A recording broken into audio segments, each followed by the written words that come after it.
안녕하세요. 놀라운 논란의 미스터 논란입니다. 김민재 선수가 뛰고 있는 바이에른 미넨 소식을 전달해드리도록 하겠습니다. 정확히 이야기하면 바이에른 미넨에서는 지금 김민재 선수가 뛰고 있지 않죠. 최근에 거의 선발로 나서지 못하고 있고, 지난 경기 리그 경기에서 선발로 나서기는 했지만 뭔가 경기 결과가 좀 아쉽기도 했고, 그리고 챔피언스 리그에 대한 로테이션이기도 했습니다. 그래서 결국에 이 아스날과의 경기에서 다이어가 선발 출전했는데, 아이고, 다이어가 또 다이어를 하긴 했습니다만, 그래도 다행히 이 아스날과의 원정 경기에서 바이에른 미넨이 무승부를 거두며 나쁘지 않은 그런 결과를 맞이했습니다. 어떤 상황인지 바로 들어가 보시죠.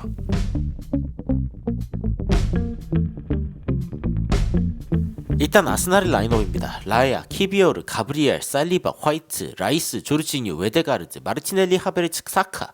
그리고 아스날은 지금 오른쪽의 공격이 굉장히 좋다라는 이야기가 나오고 있습니다. 이 사카, 웨데가르드, 화이트 조합의 어떤 공격력, 이런 부분들이 최근에 눈에 띄고, 그리고 바이에른 미넨 같은 경우에 이제 케인을 앞세워서 그나브리, 무시알라, 사네, 라이머, 고레츠카가 이제 이 선에 있고, 데이비스, 데리우트, 다이어, 키미, 그리고 노이어, 이렇게 노이어가 돌아오면서 일단은 오늘 경기 그나마 좀 괜찮지 않을까라는 생각을 좀 하게 만드는 부분이었는데, 근데 많은 해외 팬들의 반응도 보면은 왜 데리우트랑 김민재를 이 경기에 선발 출전시키면 안 되냐, 다이어가 김민재보다 앞선다. 이건 진짜 충격적이다.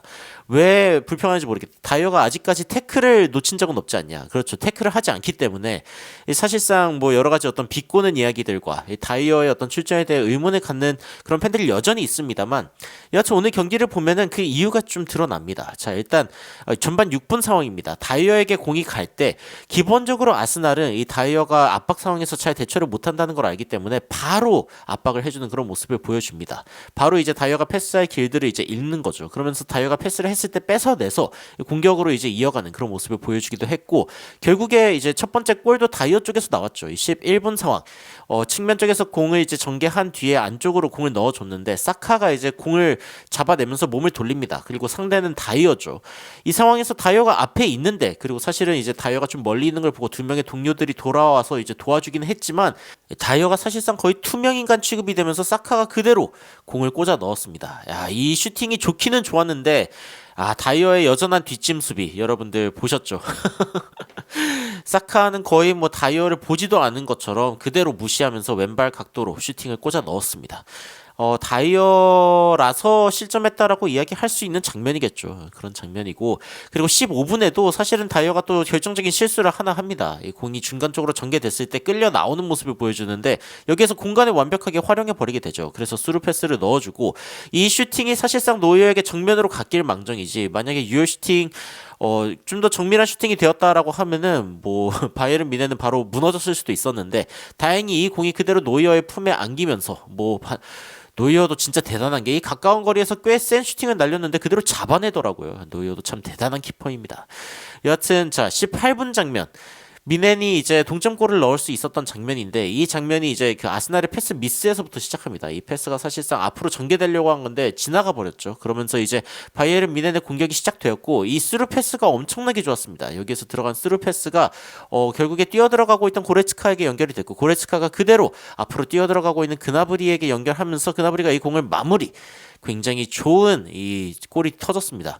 어떻게 보면 아스날이 주도하고 있던 상황에서 역습 상황, 바이에른 미넨이 위협적인 공격을 만들어내는 모습이었고, 이 패스 좋았죠. 이 패스가 간발의 차이로 막히지 않으면서 그대로 그나브리의 슈팅까지 연결이 되면서 아스날의 골망을 흔들었습니다. 경기 1대1 상황, 이 상황에서 29분에 또 재밌는 장면이 나옵니다. 사네가 살짝 마라도나를 빙의한 것처럼 막 달리기 시작하면서 아스날 수비 사이를 막 자르고 들어가는데, 아스날 수비진이 거의 버터처럼 보일 정도로 거의 어떻게 건들지를 못합니다. 너무 빠르니까. 그런데 이제 결국에는 발에 걸려 넘어지면서 살리바에게 걸려 넘어진 것 같죠. 넘어지면서 결국에는 페널티킥이 선언되었고, 케인이 이 공을 그대로 마무리를 하면서 아스날의 두 번째 골까지 터지게 됩니다. 이거를 이제 꽂아 넣었는데 골키퍼 방향 완벽하게 속이면서 오른쪽으로 꽂아 넣었고, 경기가 여기서 끝났다면 아스날 원정에서 이제 승리로 2대1 승리로 끝날 수도 있었는데, 75분에 굉장히 멋진 장면이 터집니다. 이건 사실상 이제 그 제주스를 좀 칭찬을 해줘야 될 것 같은데 제주스가 안쪽에서 공을 받았을 때 수많은 아스날 수비수들이 둘러싸고 있습니다. 거의 뭐 5명인데 이 상황에서 슈팅 페이크와 그리고 타이밍을 살짝 조절하면서 안쪽으로 들어오고 있는 트로사르를 봅니다. 그래서 이쪽으로 살짝 내준 공 트로사르가 그대로 마무리를 하는데 굉장히 타이밍 좋게 잘 내주기도 했고 그리고 트로사르의 결정력도 굉장히 좋았습니다. 이 공이 들어가면서 아스날의 두 번째 골 그리고 동점골이 터지게 되는 거죠. 다른 각도로 보면 야 여기서 슈팅을 할까 해가지고 한 명을 속이고 그 다음에 반대쪽으로 들어가는 듯하면서 반대쪽으로 또 패스를 주는데 이게 그대로 트로사르에게 걸리면서 결국에는 2대2 사실은 또 3대2로 될 수 있을 만한 장면도 있었습니다. 그 사카가 들어가면서 노이어에게 걸리는 장면인데 근데 이제 그 심판 같은 경우에는 이거 뭐 큰 파울은 아니었다라고 선언을 했죠. 상황이 지나간 다음에 거의 뭐 쓰러지는 사카의 모습이었기 때문에 다이빙이었다. 뭐 이런 식의 팬들의 반응도 나오고 있고 여하튼 뭐 심판에게 경기가 끝난 뒤에 많은 선수들이 다가가서 항의를 했지만 뭐 심판은 뭐 별거 아니다. 이거는 뭐 파울에 문제가 없다라고 이야기를 했고 결국에는 이렇게 2대2로 끝나게 되었습니다. 오늘 경기에서도 페널티킥으로 골을 넣은 해리 케인 같은 경우에는 아스날 에미레이츠 경기장에서 가장 많이 득점한 상대팀으로서 가장 많이 득점한 선수가 되었습니다. 그리고 이제 2대2인데 전체적으로 보시면은 아스날이 경기를 주도했다라고 볼 수 있는 부분이지만 뭐 경기 하이라이트를 보실 분들은 보시면 아마 미넨 장면이 더 많을 겁니다. 왜냐면은 미넨이 중간중간에 나오는 이 역습 장면들이 훨씬 위협적이었기 때문이고 아스날은 공을 가지고 있을 때 사실은 이제 중간쯤에 수비진의 어떤 변화가 있어가지고 훨씬 더 또 공략하기가 힘들었습니다. 그런 부분을 생각할 때 여하튼 아스날이 좀 고전하기는 했다라고 이야기를 할 수 있겠습니다. 그리고 경기 평점을 살펴보면은 에릭 다이어가 6.4점으로 최저 평점을 받으면서 노이어와 함께 사실 노이어를 끌어내렸다고 봐도 무방할 정도의 그런 6.4점을 받았습니다. 그리고 해리 케인 같은 경우에는 골을 넣고 7.2점, 그나브리가 골을 넣으면서 7.3점을 받았는데 부상으로 인해서 70분대에 교체가 됐습니다. 뭐 이런 부분들. 그리고 이제 다이어의 세부 스탯을 살펴보면은 거의 뭐 0이 많습니다. 뭐 익스펙티드 어시스트가 0.01을 기록했네. 클리어런스 공 걷어내기 5번을 했고 나머지는 뭐 가로채기, 뭐 태클 이런 거 일절 안 합니다. 공중볼 듀얼 한 번 했고요. 그나마 성공했고 그리고 공을 69번 만졌는데 16번이나 공을 잃어버리면서 아이고 이거 수비수가 공을 잃어버리면 어떻게 되는지 아시죠? 이거는 굉장히 큰 문제가 있는 수치고 그나마 좀 칭찬해줄 부분이 있었다면은 롱볼 14개 중에 6개를 성공했다. 이거는 뭐 다이어가 그나마 좀 나쁘지 않게 잘 하고 있다라고 이야기할 수 있는 부분인데 그렇다고 해서 김민재 선수에 비해서 절대 우위가 있는 부분이 있냐? 모르겠습니다. 영어를 조금 더 잘하겠죠.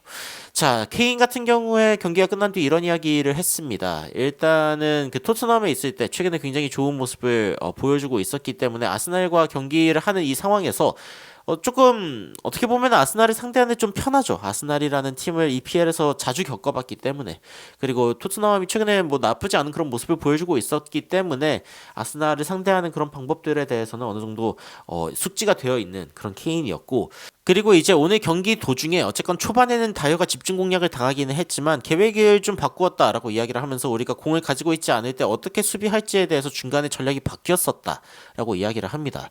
그러니까 전반 초반 이후에 사실상 다이어가 엄청나게 큰 고비를 맞지 않았던 것도 이 수비하는 방식이 바뀌었기 때문이라고 할 수 있는데 여하튼 우리가 탑팀이기 때문에 우리가 최고의 팀 중 하나이기 때문에 어떻게 공략을 할지에 대해서 많은 생각을 했다라고 해리 케인이 이야기를 하기도 했습니다.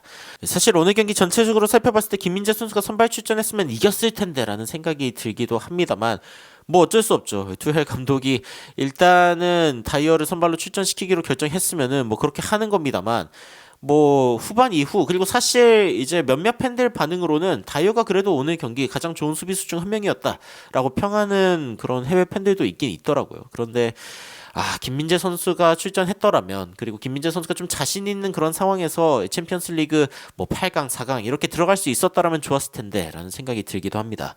하지만 뭐 김민재 선수가 증명해야죠. 증명해야 되는 부분이고 그 리그에서 사실은 이 전 경기 아스날이 바이에른 뮌헨을 만나기 전에 하이덴하임을 만나서 3대2로 역전패를 당했던 이 충격적인 경기가 사실상 김민재 선수에게 좀 안 좋게 적용할 것 같다라는 생각이 들 수밖에 없긴 합니다. 좀 아쉽기는 한데 그래도 김민재 선수가 좀 폼을 회복해서 바이에른 뮌헨이 만약에 또 4강 진출하고 결승까지 갈 수 있다면은 김민재 선수가 좀 활약을 해줬으면 좋겠다라는 생각이 들기도 합니다.